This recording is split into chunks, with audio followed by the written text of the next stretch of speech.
What is going on, friends? Welcome back to the channel. I am pumped. Today we're talking garage sales.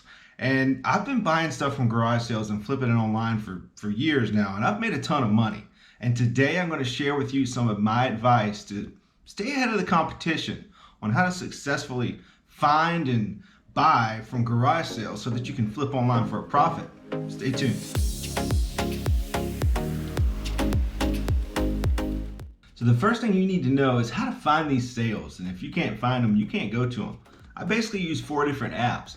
I use Craigslist, I use Facebook Marketplace, I use Yard Sale Treasure Map, and I use the GSALR app.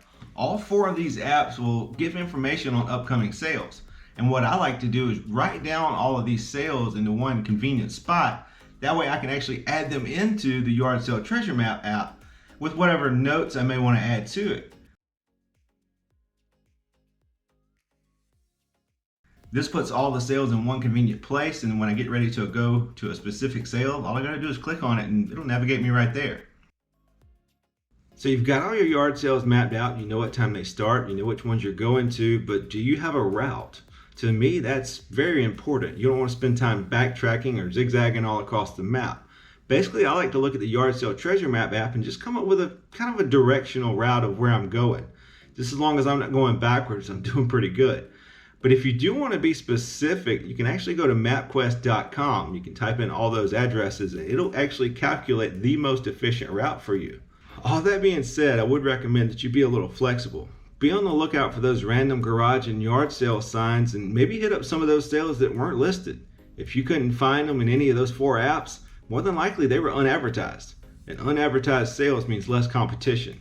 So be a little flexible in your route, as those unadvertised sales can actually be gold mine. So you found the sales and you got your route plan, you're ready to go. Well, not so fast. You're gonna need a few things first. Number 1 is gas. Now this may seem obvious, but get it the night before. Don't spend time at the pumps on sale day, you're just wasting time.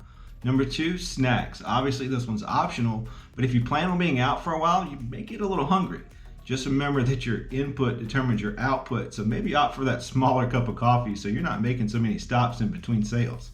Number 3 is cash. You're going to need it, and you're going to need a lot of it. So go ahead and get it the night before, maybe while you're out getting gas, and get more than you think you're going to need. You never know when you're going to come up on that huge score, and there's nothing worse than missing out on that score while you're at the ATM getting cash or you run out of money.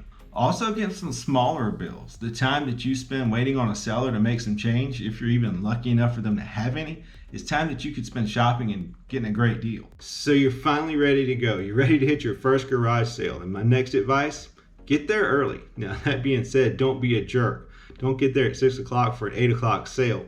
You're not gonna make any friends. 7:15, 7:30, probably okay. But even then, you're going to want to ask. Be nice to the seller. Say something like, I know I'm a little early, but you guys mind if I shop around?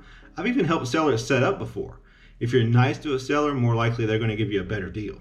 Now, while you're there shopping early, if you've got a specific niche or a specific thing that you like to sell, ask the seller if they have it. 9 times out of 10, you're going to get a no response because if it's not out there, it's not for sale. But every now and then you might ring a bell and they remember that, yeah, I've got those golf clubs I can sell, or I've got those video games I can sell. So it doesn't hurt to ask. One specific example for me was I went to a garage sale, didn't ask if they had golf clubs, which I love selling. My buddy Casey came in 10 minutes behind me, asked if they had golf clubs, and now he's hundreds and hundreds of dollars richer right now. Got a huge score just by asking. So ask if they've got anything that you like to sell. Another piece of advice while you're out garage selling is to try something new and get out of your comfort zone.